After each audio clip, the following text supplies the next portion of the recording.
Hello, hello, and welcome back to Retrieving Sanity with your podcast host, Keegan, and this is your podcast for all mental health, addiction, recovery issues, and topics. And have you or someone you known ever struggled with Kratom addiction? Well, Matt here is the guy you want to speak with. He has something very special, and he developed it all himself, and it's called the Quit Kit. Is that right? That's correct, the Quit Kit. All right, sweet. Super simple name, super simple thing that we are trying to do with it. So why don't you tell me a little bit about who you are and what the Quit Kit is and how you came about developing it, Matt? Yeah, sure. Thanks, Keegan. Thanks so much for having me on here.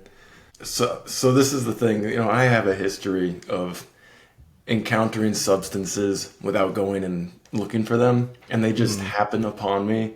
And then I'm like, oh, now I'm just going to do this for a while. And then that becomes a new habit. And I don't know if that's how it is for most people, but Kratom was definitely like this. So by the time I met Kratom, that was about 2 years ago, I had quit cigarettes. I had quit tramadol, which is it's like a low-level opioid. It's a partial agonist. And booze. I wasn't drinking. I wasn't drugging. And for those of you who don't know, Kratom is a partial opioid agonist. It will get you high. It's still sold in different concentrations, so there's some things that won't get you very high, but there's some that'll get you massively, through the roof. So how I encountered it, basically, I was living in California. I was just going down to the corner store, and the clerk there said, "Hey, have you tried this thing yet?" And I said, "No, I don't know what that is." He said, "You should try it." And I tried it. Uh-oh. And it was just like, boom. All my mental agony, all my depression, all my insecurities, all that stuff was total back burner. And I felt great. But that was, that's not something that should happen naturally. That's not how the brain works. It's like the first step towards an addiction, and that's really how I encountered it, and that's how it started. Oh, man. So you say you met Kratom and you were offered it at a gas station, right? Yeah, this was just a corner mart with chips and soft drinks and stuff, and I had just gone in there for a snack, and I think I was gonna look up for some CBD or something, but yeah, he just made a suggestion. It was one of his top selling items, and it's not like he was out to get me. He was just a generally nice dude. I don't think he understood what he really had on his hands, because even 2 years ago, the awareness about Kratom and the danger of addiction in these newly synthesized extracts, it wasn't as high as it is today. Yeah. Now it's kind of like people are kind of like figuring out that this stuff is basically dime store heroin. Yeah, and that's the scary part too, is because it is over-the-counter medication, if you will. And and whenever you put that medication label on it, people go, "Ooh, it can fix things," which means I can take it and it is acceptable. And that's where a lot of the problem lies, right? Because it's socially acceptable. You can get it from a store, so no one's going to bat an eye because you went and bought it legally. And what we really want to dive into is the whole after effect of what does Kratom addiction do whenever you try to get off of it, because I know for me, alcohol withdrawal sucked. And if I could help anyone through it, I would. But the best thing I can do is say, go get medical advice and help. But Kratom withdrawals are totally different in some regards, but it's still something that is extremely difficult to kick. Am I correct? Yeah, because Kratom, if you've chronically abused Kratom, you've been artificially stimulating your opioid receptors for a long time. And not just your opioid receptors, but all of the byproducts of doing that. So when you take an opioid agonist, what that means is that the active ingredients in whatever drug you're taking bind to the opioid receptors and activate them. And this sets into like a flurry of events into motion, one of which is your dopamine regulation and your dopamine receptors. So you take an opioid, and it binds to your opioid receptors, and suddenly you're flooded with dopamine.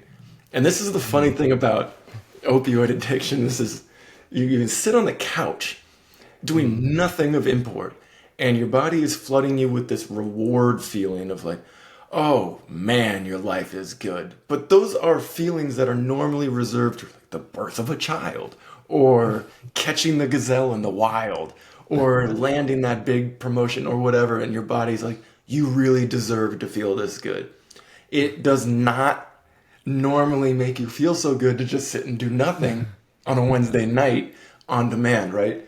So one of the Yeah, things yeah. about that regarding withdrawals is your brain knows this. Your brain knows that Hmm. this is fake. Yeah. So it starts to store less dopamine, focus on dopamine here, Hmm. because you've been artificially stimulating its release for so long. So it's like, all right, this isn't natural. We're gonna keep less of it so it's Hmm. less impactful. At the same time, we're gonna downregulate the dopamine receptors so that even the lesser amount that you do get released Hmm. doesn't hit as hard, quote unquote. And Right. that's doubly bad when you quit the drug all of a sudden. Like, say tomorrow you quit. Hmm. Well, you now have less dopamine than a healthy brain, and you now Hmm. feel dopamine less than a healthy brain. You're screwed on two fronts, and you know that the Hmm. best way to get rid of that uncomfortable feeling is to take more of the drug. Yeah. Ouch. And that is sounds exactly like the alcohol addiction. Uh, Yeah, tell me. I'd love because to hear, if you don't mind sharing. oh, it was basically the exact same thing, except I was both feeling good and at the same time feeling absolutely miserable. It was a very strange combination because I was also actively drinking to try and kill myself. But at the same time, while I was drunk, it was like, you know what? This is manageable. This is bearable. I can live with like this. But if I was somewhat on the sobering side, then it was like, oh, I have to get something. But I was at the place where I didn't want to drink more. But if I didn't, I was non functioning. I was sick. And I would be sitting there shaking within probably a couple hours of my last drink, Really? and it was bad. It was terrible. I'm extremely grateful that I'd never hurt anyone with anything in some regards. But the thing is that the addiction process sucked because it morphed as I went along too. Because it started off as a joy, and then it came to be the thing that solved all my problems, and then it became the thing that became the problem. And so I already knew how to fix problems. So I just didn't have enough alcohol, right? I see. I see the Yeah, algebra there. yeah. The addiction math is always like, yeah, that would make sense, except the other people are like, no, Yeah. no. I had to go get medical help because alcohol detoxes can kill people. And that's kind of what kept me in this weird loop. I decided, well, I'll try to manage it because I can at least enjoy it. And if I'm sober, I'm miserable. But whenever it came to actively quitting, it took a lot for me to actually say I wanted to quit. What made it to where you wanted to quit? Well, I look at my addictions as steady precipici, Mm. where you start, Precipice. yeah, precipi, the Latin. It's like I connected a lot with what you said about your Mm. experience with alcohol in the beginning, because in the beginning, for me, booze was this thing that lowered my inhibitions to the point where I didn't feel insecure being in Mm. social situations that I felt like I had no business being in because everybody else was way cooler than me, you know. and and it Yeah, was just a I know shortcut that to feeling. not feeling that discomfort, that mental anguish. So, and then it Mm. became this cool thing you could do in social occasions to make it turbocharged with fun. So in the Mm. beginning, alcohol was just like, hey, this is awesome, we love this. And then you keep going in your life, and those social occasions disappear. They're not very often. Mm. You become better at being around people, or you don't care about not fitting in anymore. And if Mm. you keep drinking, your relationship with the drug changes to, well, what other Mm. problems can it solve? And it's like, Yeah. it doesn't. It No. really doesn't. It actually makes you dumber, slower, Mm. less healthy. You Mm. start to fit in less. You start to be less of the person that you wished you were when you started taking it. And Mm. tramadol, cigarettes, Kratom, it's all kind of the same story. They step in at a point in Mm-hmm. your life where you're not expecting, and they say, hey, try us, we're going to make things better. And so that first part, before you start down the slope, is you feel great. Like there's a reason you kept taking it. Mm-hmm. But then your reasons for taking it change from fitting in or being less insecure to like, oh, it's just a Sunday and I'm reading. And wouldn't it be a little better if I had some kratom? And then it's like, whoa, that's different. Suddenly Mm-hmm. things are different. And you keep doing that, and your brain says, all right, well, you just woke up. Why not take some kratom? It would be better. The sun's up. It's a beautiful day. Take some kratom. Okay, well, that's new. And Mm-hmm. then your day gets pockmarked with all of these reasons to use Mm-hmm. that you have no right using for. And it doesn't at all resemble what you started with. And I am aware of this, right? And Mm-hmm. it's like it reaches a critical mass where suddenly I'm like, hey man, this is not the right way to live your life. You're taking essentially a pill or a drink to be happy. This is not normal. You need to quit. And then it's like, oh, suddenly you feel like you're looking all the way back up at the cliff that you came up from or came down Mm-hmm. from. And it can be really terrifying because you think, I don't know how to get back up there. I don't know how to get back up to where this was not my normal thing. And that's one Mm-hmm. of the reasons why quitting is, it's, I think, 90% mental, and then Mm-hmm. 10% it's absolutely physical. That's where quit kick comes in and it helps you with the withdrawals. But it's like, if you're not ready to quit, you're not going to quit. But as soon as Nope. you are ready to quit, really, truly, you can do it. And I swear to Mm-hmm. God, anyone who's listening and wondering, just look at me, man. I had four addictions, dude. I did it. Keegan did it. And I mean, we're special, but we're not. We're just two guys. Mm-hmm. You can do it too. Yeah, and that was beautifully said. And just you encapsulated that whole relationship with addiction perfectly because it really is just like, you know what? The sun is up. That was a great reason. Thanks for that, Matt. My Thank you. brain needed another reason. It doesn't need reasons, right? It just goes blank spot. This fits. Mhm. Perfect. Seriously, and I do want to reiterate what he said. If you're struggling with it, if you think that you can't, you can seek support. It is a huge mental game. Uh, I have quit cigarettes before. Unfortunately, I vape now, Mhm. but that is the next one to quit is vaping. But I can say, having quit cigarettes for 2 years, it is definitely a mental game Yeah. because it's what the first 3 days it's in your system getting out, and then after that it's all in your head. Uh, Yep. Nicotine dissipates from your bloodstream so quickly. It's mhm. remarkable. Alcohol, it's not anywhere near as fast as nicotine, which is one of the reasons why you want to smoke so much. It's like nicotine's already gone. It's Yeah. so quickly, like 45 minutes later, it's all gone. And well, not all gone, but the part that got you high and scratched that itch is gone, Hmm. and you just need another one. And addictive drugs they're just so beguiling in the way that they can Hmm. manifest. Cigarettes, you can smoke all day long and still be clear of mind Hmm. and be able to have conversations and go places and to do things. You start drinking in the morning, and by the afternoon you're not able to do very many things, and you take pills, Hmm. painkilling pills. You take them throughout the morning. It's like by the afternoon you can't really do much at all, and Hmm. but they all just scratch this itch that they've created in your head, you know, and it's like it's up to you to do what to do with that, and Hmm. that's kind of hard to deal with, man. You're like, I'm just trying to get better, and your brain's like, no, no, no, no, no, you need to scratch this. It doesn't Hmm. matter what you'll be like by the afternoon, and it's like, Hmm. yeah, that mental game can be pretty tough. So would you say that that is your root cause, that little itch that you're always feeling? That's an interesting point. My root cause. I'll be honest with you. Yeah, okay, I'll get deep with you. I'll get deep with you, Okay. man. Okay.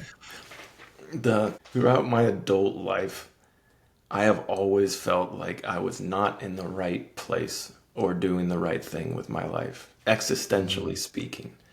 Hmm. And I'll go to a a different country. I used to live internationally. I'd spend a year in a different country at a time and meet amazing people and whatever, but it was never what my brain told me was the right thing. So imagine going through your 20s and then into your 30s, and it's like every day, all day, my subconscious is yelling at me like, hey, what are you doing here? Or where are you going? Or you don't know. Why don't you know? You should know. Everybody else knows. Hey, figure it out. What are you doing? And it's like, shut up. And the only way to reliably shut those voices up artificially was to use a drug. Alcohol was great for like the 3 hours before sleep. But then the rest of the day, you're like, oh, you mess up. What are you doing with that? And I think that's my root cause. My root cause is existential dread. And I know that might sound hokey, but I swear to you, it's not. It's so tough to deal with. When you're just walking around with that voice in your head that's chastising you every single day. Yeah, that's rough, man. Thank you for opening up, because I struggle with that too. Yeah. And yeah, it is something that sometimes it makes me feel like I'm an imposter. Sometimes it's kind of like I don't really. Part of me is like, sometimes I'll get those feelings and those urges again, and it's like, oh, I already fought it, and I should be past that. But it's like, no, I'm human.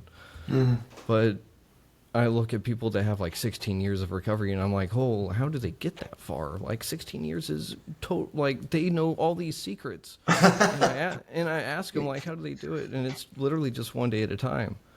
But I'm sitting here and I fight those same thoughts, those same feelings. And just I look at people around me, and it's like, man, they have all their life together. They have this going, they got that, and I'm sitting here looking at my backstage, and it's like shambles over here, shambles over there, and I can't sometimes make sense of left and right. But whenever I do find a way to quiet those voices naturally, it's so nice. Yeah. And I can say that sometimes that comes through connection. I'm with you, man. Yeah. So Yeah, really, truly. I think these. Sorry. No, go ahead. No. The floor is yours. The floor is yours. This is your episode. It's like two sides to it. Like, I love to hear that because it makes me feel less alone, but at the same time, I don't want anybody to go through the suffering that, we go through.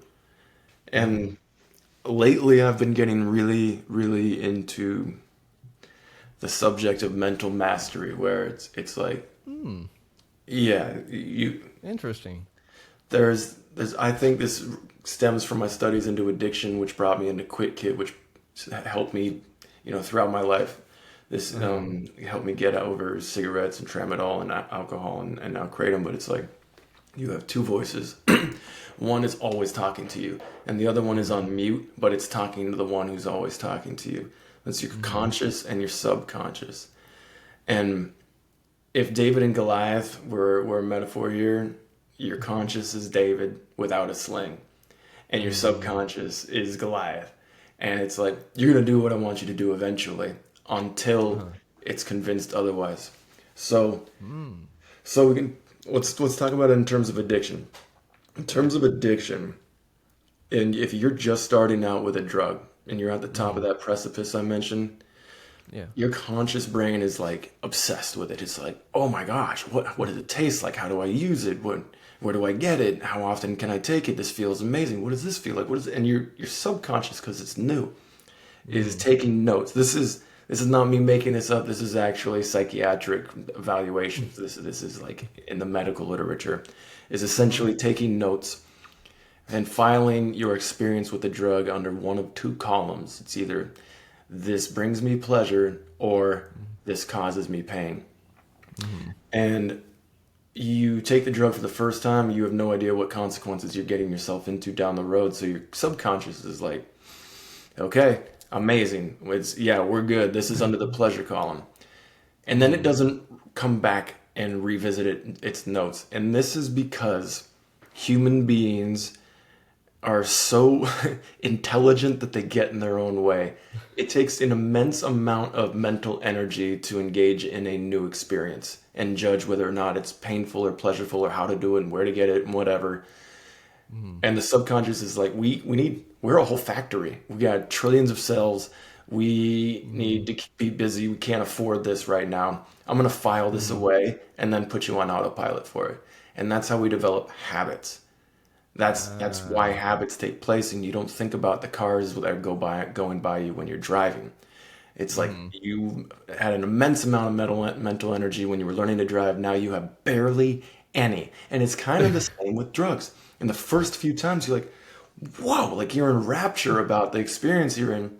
And then by the 30th, no, in Kratom, you're just driving to the gas station. You know where it is. You know who the guy's selling it to. You know how much it's going to cost. You know where to put the thing. You know what it's going to taste like and whatever. All you're doing is waiting for that release. And that's because your subconscious is like, we're busy. So by the time that you want to quit, your conscious brain is the one that's trying to convince your subconscious. Now it's like, hey man, my life's falling apart. I don't have any money. I'm being private. I'm keeping secrets. Like, nothing is going well. And meanwhile, your subconscious is like, I'm running a factory here. Like, I'm busy. I don't have time to go back to this. So you have to show it an immense amount of an overwhelming amount of evidence to undo the like the notes that it took in the beginning, to like overwrite them. And that's where I've been focusing a lot of my mental energy. Like, if I can find a way to create a protocol for that, to help people get their subconscious back in the conversation, oh man, there is a gold mine in there of support and love and just escape from suffering in there. And I know I'm not the only one. Like, people have been studying this for centuries, but okay, I said a lot, but I think that's a huge part about the way I was able to escape my addictions, is just by engaging and re-engaging my subconscious. Okay, I feel kind of silly I said all that stuff, but No, are you with that's me, man? awesome. That is awesome. I'm totally with you. I'm totally with you, because that is a really interesting way to lay it out. Because I've always been a fan of the dual consciousness theory, and it's very much essentially, like you said, one consciousness can speak, the other one cannot. And it is conscious and subconscious in another shell. And so I love the way that you laid it out, because it really is where my subconscious goes, oh yeah, that was good, I like it, and it literally will just run with it. Yeah. And yeah, and it's just gone. And it's like, all right, bye. And trying to call it back is like, the street lights never turn on whenever I was a kid, right? Like, It's amazing, yeah. were you young enough? Well, not young enough, or is it old enough? Either way, whenever I was a kid, it was like, hey, I'm going to go play outside, and it was like, hey, be home whenever the streetlights come on. Right, And it's like, right. the streetlights never come on, so that little guy's never coming back home. And so Yeah. that's how it is for me, because I had to, for me, it was, my eureka moment came, well, in multiple ways. My steps literally fell into a near-death experience. That's where my turnaround happened. But it sounds like your turnaround happened, and is mostly happening on the subconscious level actively. Like, you're actively going towards your subconscious, going, hey, come here. Come here. Like, Right. Like a carrot in front of it. yeah, and so it's really interesting that you're talking about it this way, because it does really kind of speak that addiction has a mind of its own.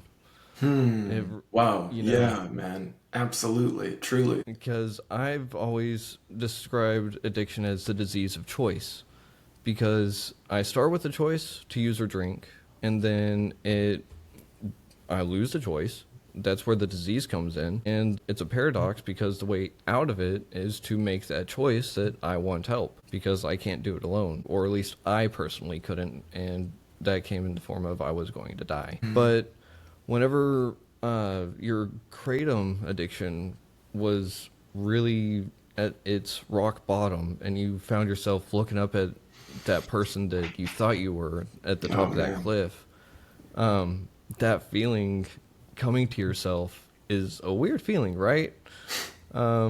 Because in a sense, it was like, oh yeah, that is me, but that was me. And it was that longing that I lost who I was that I really wanted to get back, you know? That's fascinating. It's so strange how we take these drugs to improve some failing we perceive about ourselves.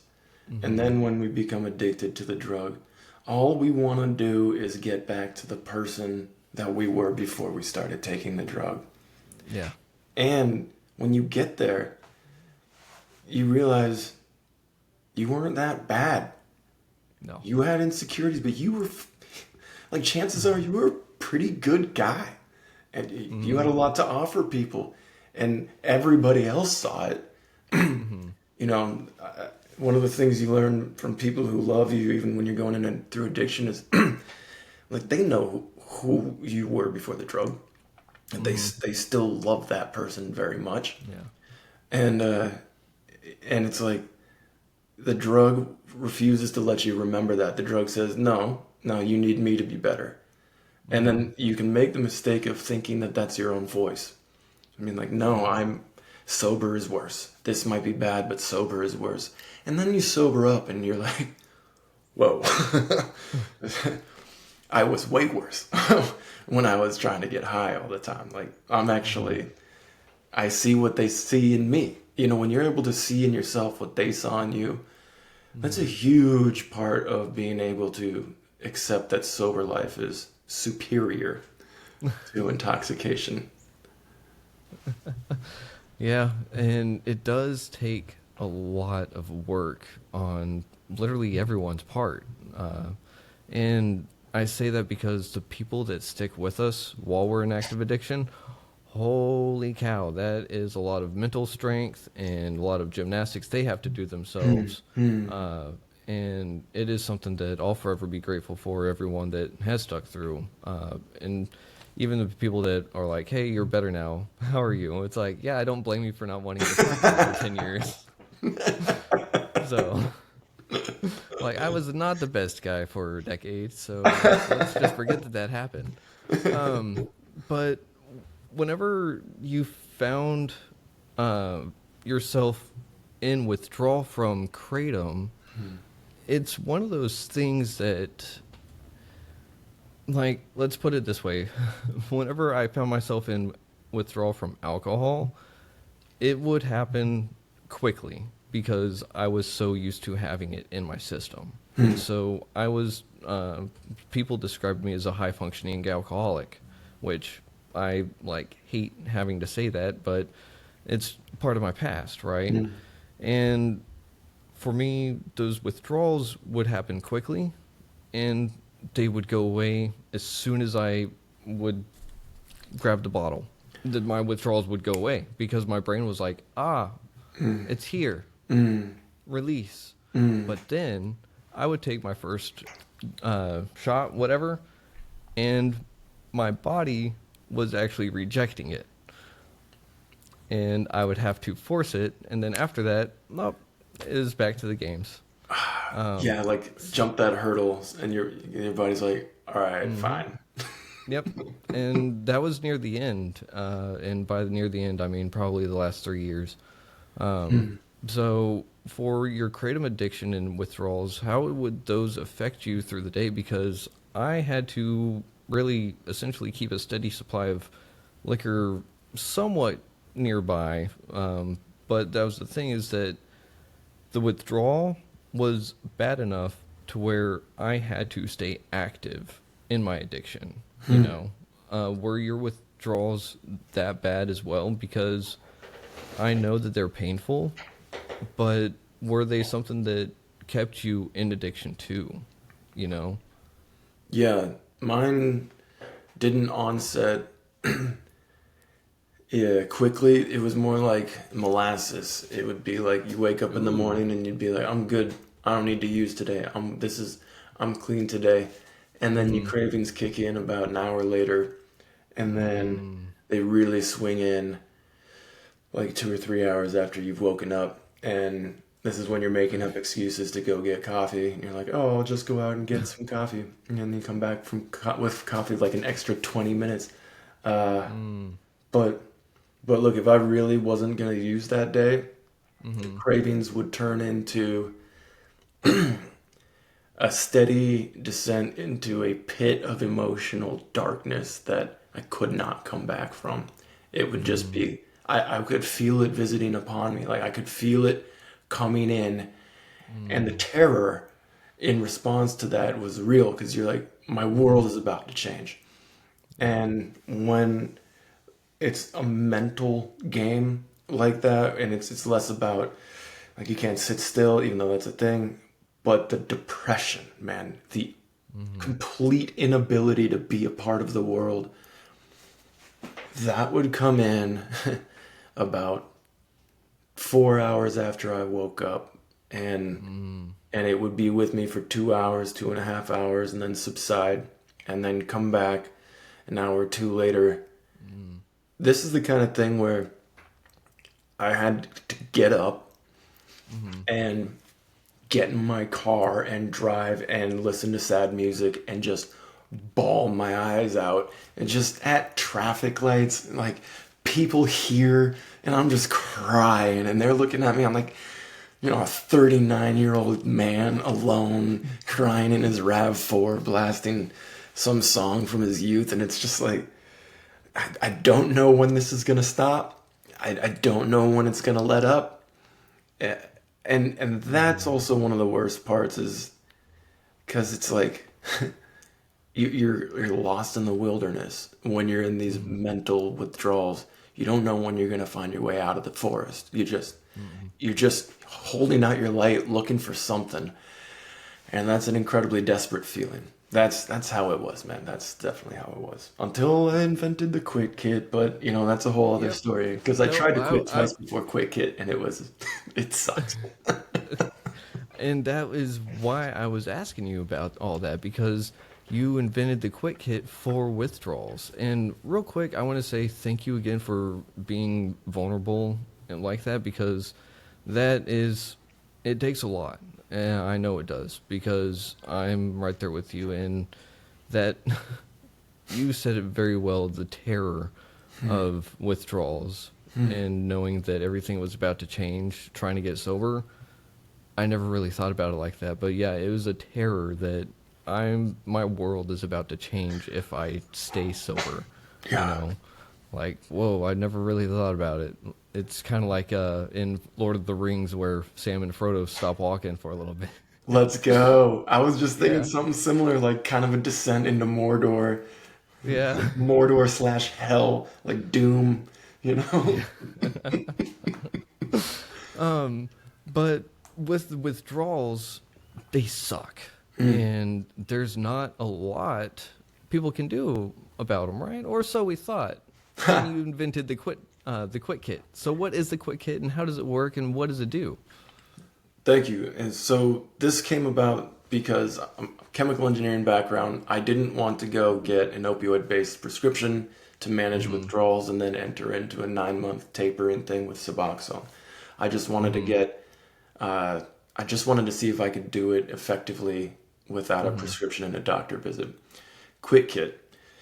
Okay, I didn't know this at the time, but there is a voluminous amount of literature out there, clinical trials from Mm-hmm. universities all around the world that have studied how this chemical, common over the counter chemical, compound supplement combats this array of opioid use withdrawal symptoms.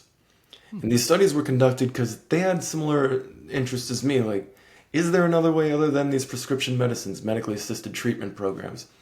So they Mm-hmm. studied it, rats, mice, and humans. And so I delved into these studies, and it's like, oh yeah, there's stuff I can buy on Amazon right now that'll help with this stuff in a very specific way. And yeah, I was shocked. But it made sense Interesting. chemically. Like I said, chemical Yeah. engineering background. So I looked at the way that these chemicals reacted and the way they interact with the Mm-hmm. biology of your nervous system. It's like, okay, so this sounds really promising. And I bought the supplements in a specific regimen. I said, okay, I have these withdrawals in the Really? morning, these in the afternoon, and these in the nighttime. Specifically, like lethargy, no motivation Hmm. in the morning, cravings and restlessness in the afternoon, and Uh-huh. an inability to sleep well at night and relax. Mm-hmm. So it's like, okay, well, these studies show that these supplements fight those kinds of withdrawals. It's like, okay, I got five in the morning, I got five in the afternoon, I got five in the nighttime, Uh-huh. and I spent what like $200 to $300 getting all these things together. And I said to myself, hey man, you know you're ready to quit. Like you're ready. You know, I was suicidal, man. I was so broken mentally. I was so freaking done, man. I was like, Mm. you're gonna take this jump, and the first day I used Quit Kit was the last day I used Kratom, and Oh. by the third day I'd quit, I had momentarily forgotten that I was quitting a drug. It's like, what miracle had I stumbled upon? And the way it does it, so the way it Okay. works in all these Uh-huh. studies, they focus on the chemical imbalances that arise from chronic opioid use disorder Mm-hmm. and what happens when you suddenly stop taking the drug. And it's like basically if you imagine a circuit panel and you open it Mm-hmm. up and all the wires are frayed and like blowing up, that's your brain when you've stopped taking opioids after a long time. And it will Oof. repair the wiring. It's just Mm-hmm. going to take some time. There are Mm-hmm. ways you can help. So Okay. early in the interview, we had talked about dopamine and how through chronic Mm-hmm. abuse of opioids, you have less dopamine and Mm-hmm. downregulated dopamine receptors. Well, you can Yep. buy something called levodopa. It's the precursor to dopamine. And you can, Levodopa? yeah, levodopa. Are you familiar with it? Okay. No. It rings a bell, so maybe I've heard it. Okay. Yeah, Okay. levodopa. It's sometimes it goes by L-dopa. Essentially, it comes from a plant, Mucuna pruriens, and they take it Mm-hmm. and you catalyze the precursor to dopamine, and then it enters your nervous system and it replenishes the supply. So it's an exogenous influx of dopamine when your brain needs it most. And when you wake up in the morning, for example, Mm-hmm. and you don't want to do anything because you have no dopamine, this is Mm-hmm. a really effective tool to get you out of bed, motivated, and go out about your day. And I mean, there's just a host of other things in there from the morning to the afternoon to nighttime. But the Uh-huh. whole point of the Quit Kit is to rebalance your neurochemistry. It is a Hmm. helping hand for your brain. Literally, it is the thing that steps in and says, "We got to get to this point. I got your back. We're gonna help rebalance this." That's what it was designed for. Okay, so the Quit Kit. So first off, where can someone get this? You can get it from tryquitkit.com. Again, that's tryquitkit.com. You can also email me directly at matt, M-A-T-T, at tryquitkit.com if you have any questions. Okay, sweet. So everyone out there, if you're watching, it's on the bottom of the screen. Tryquitkit.com, and if you're listening, one more time, tryquitkit.com. That's it. You'll That's the be. one. You need a nice little jingle with it. Tryquitkit.com. Yeah, maybe I'll write one tonight. uh, I mean, it's just a few syllables, a couple Dun, of dun, notes or dun. something. Yeah, That's Reading Rainbow. tryquitkit.com. Yeah, you Nice can to do meet it. you, Quit Kit. Uh, but whenever we're talking about the dopamine, I Hmm. love how you were talking about the wanting to get out of bed because it's battling a depression aspect. Hmm. And that depression aspect is something that can go past withdrawals too, right?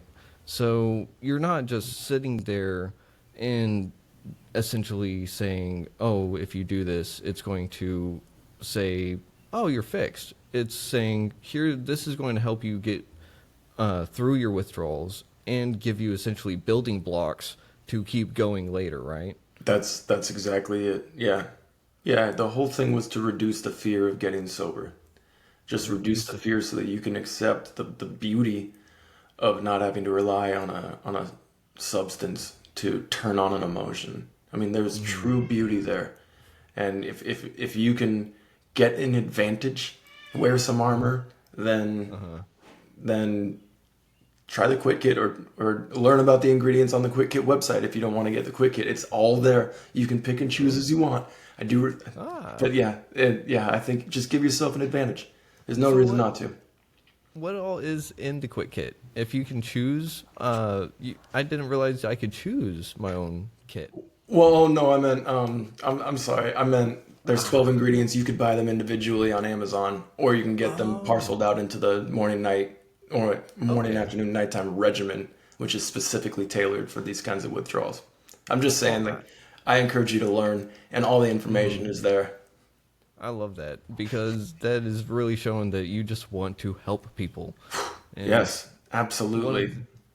one of the other things that I'm loving right now is that you've offered your email for people to reach out to you. And I think that that aspect right there is going to do a whole lot more for someone because they know that they're not alone dealing with a kratom addiction and trying to get through it. And because a lot of people fell into it because it just fixed things, and now we're sitting here with a bunch of people that are going like, well, I have to get this, otherwise I'm not going to feel okay, and my boss doesn't like me if I'm not feeling okay, Oh you my know. God, yeah, right. So you have this cycle where people are probably getting stuck in it and they don't even realize that they're addicted because they don't have a failing job, they don't have a failing marriage, they don't have bad problems.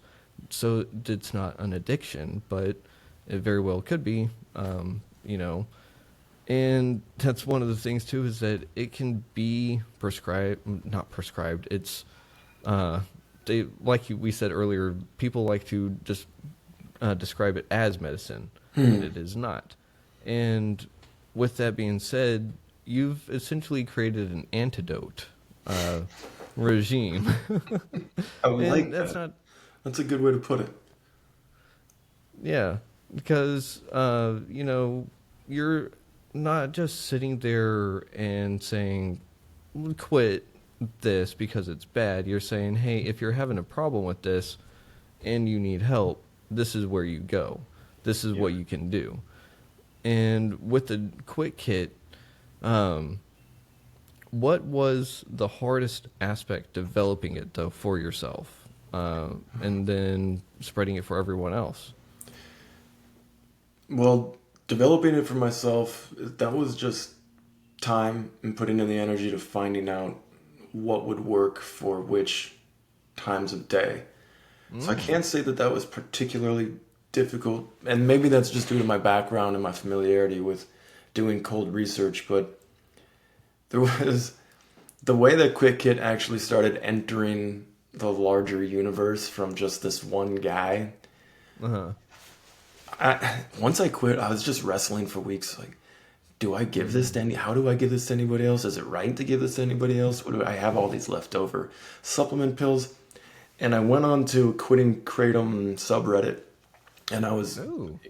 chronicling my journey there and Mm-hmm. trying to offer support to people. And eventually, I just started talking about what I took, and Mm-hmm. I connected with people, and I was like, if you want what I took, I'll just send it to you. Like, no, if you give me $5 for shipping, and I did for 6 people, and the results were positive. And then I got brought on to the Kratom Sobriety Cool. podcast, which is a very niche podcast, but very Uh huh. influential in the Kratom addiction Uh huh. community. And I just said, look, if you want one, I'll give it to you for free, 50 free quit kits. And I had 6 weeks later, I'd sent out 50 free quick kits, and the results were like overwhelmingly positive. So now I can't do Ooh. free because it's actually quite expensive to get these things together. But that was basically proof that it wasn't just me. And it wasn't just the 6 people I Yeah. found on Reddit, but this thing actually really works. And for Mm-hmm. anybody who's considering it, I will say it is free shipping and a money back guarantee. So if it doesn't work, I'll be really sorry about that, but I'll totally eat the cost. I would refund your money. I don't want to put any burden on you whatsoever for I just want this to be a thing that changes your life. That's it. Pure and simple. No risk. That's way too cool. And I mean, that really is way too cool, because that is the kind of thing that is going to help people, and that's what this world needs, you know. Yeah. And I want to say real quick, I don't think you're giving yourself enough credit. You know, I really don't think you are, because I feel that you you're I wouldn't say you're downplaying it, but you're not saying to yourself that you did a great job because you made it through your addiction like you did. You know, like you created something that helps people through the hardest times of your life, right? And so you have all of that experience, you have all that money, you have all that time that is literally went into the quick hit. And it is something that is overwhelmingly positive for over how many kits have you sold? Real quick. Oh, I don't have the hard number right now, but we're approaching 200 in just in the past few months. So That is way too cool, because that is over 200 people that are getting help over their Kratom experience, you know? And just one person in their just life, just just one would one, have been enough. just one. So you've got like an actual list of people that you've helped. That is way too cool. So give yourself some credit a little bit, man. Like, you should have like a plaque behind you or something, like a neon light, like the quick hit. You know what? Maybe I should get that. I really can't thank you enough for saying that, man. And thank you, man. I thank you. I'll just say thank you. I really appreciate you saying that. That means a whole lot to me. Yeah, for sure. It's one of those things that I don't think people give themselves enough credit, especially whenever they fight addiction, whenever they, uh, I shouldn't say fight addiction, whenever they overcome addiction, whenever they triumph with their mental health, whenever they just make it to another day sometimes. That is enough to say, I did all right, you know. Sometimes I don't do that enough. Oh, And I can definitely tell that it's something the world needs everyone to do a little bit of. Just pat yourself on the back here and there. And, like, for me, I'm sorry, I'm just way too ecstatic that you're doing this and you're helping out so many people, because also, like, you did the cold research, you spent $200 to $300 on your own like experiments, and like let's just call them what they are. They were experiments, scientific experiments. And so you just did all this awesome work, and you've just created you again. And I wow. don't know if you've recognized that. You've recreated yourself in what you're doing. You know what? I don't know if your daytime job is a psychotherapist, but you should definitely look into that, man. You have a way with words, man. You really do. That's actually what I'm going to college for in the next couple of semesters. So Okay. Because I I'm was a just cop. I was I'm a just copier thinking, technician. I'm a copier technician. So well, you should. I think. Well, first of all, again, thank you, but the way that you can be kind with your voice and your energy and the way that you interview people, you know, that if we could magnify that in the world, um, it would be so beneficial, and and just make people remember all the good things about them, man. Because one thing that I think addicts can see when they see someone else come out of it is like, dude, you are a rock star. Meanwhile, they'll still have all this internal self-doubt and criticism or whatever that they're still turning around. It's like, but I think we need to hear it from other people that, oh, maybe we did do a good job. Like hearing you say that, I'm still kind of like, it's hard to accept all the nice stuff. That's just who I am. But it feels amazing to hear it. And someone who's willing to give that kind of energy to the world needs to have the biggest platform possible. So go get that dream, man. Get that cert. Get in front of people and make the world a better place. Man, I'm definitely trying, but we're doing it together. We're doing it together right now. Hell yeah, man. And so we can't do it alone. So everyone that is watching and listening, please check out thequitkit.com because it will change whoever's life is dealing with Kratom addiction. And it's okay if you're the person dealing with it because, I mean, I was an alcoholic really bad for 10 years and I also dabbled with other stuff. So no shame here, you know. But I really do think that you're doing a great thing for the world, and I just want to say just keep with it, you know, like keep it going, and you're doing the thing, man. You're doing it. Thanks, brother. Yeah, I don't know how else to say it besides you're doing it, because there's like, you know, who is it? Charlie Sheen, not Charlie Sheen. The character from Parks and Always Sunny in Philadelphia, where he's got that crazy. Oh, Charlie. Yeah. When he's trying to connect it all. Yeah, I know that in our minds, probably in your mind, or in an addict's mind, there's like 3 of those boards going all the time, and somehow they make sense, but it doesn't feel like it does. And so I just want to tell you that I can see the work that you're doing inside your own head whenever no one else is there. And I just want to say you're doing a great job. You're keeping the lights on. You're waking up in the morning. You're winning the day. So, man, just keep it up. Thank you, man. That's amazing. Dude, this is, wow. Just made my whole week. Well, I'm sure you've made over 200 people's lives. So that is way too cool. And you've made my day. So thank you very much. Let's go. Yeah, ladies and gentlemen, Keegan's the guy. Keegan is a good guy. And Matt, you're an even better guy. Cheers. Real quick, for everyone at home, I didn't want to butcher your last name. Oh, yeah, I know. My whole life, it's von Boecklin. Boecklin. Yeah, just drop the O. Boecklin. Okay. Because I was about to be like Boecklin. Yeah. And I was like, nope, I've butchered too many names in the past. I'm not about to do it now. So, Matt von Boecklin. Boecklin, yeah, okay. Von Boecklin, that's me.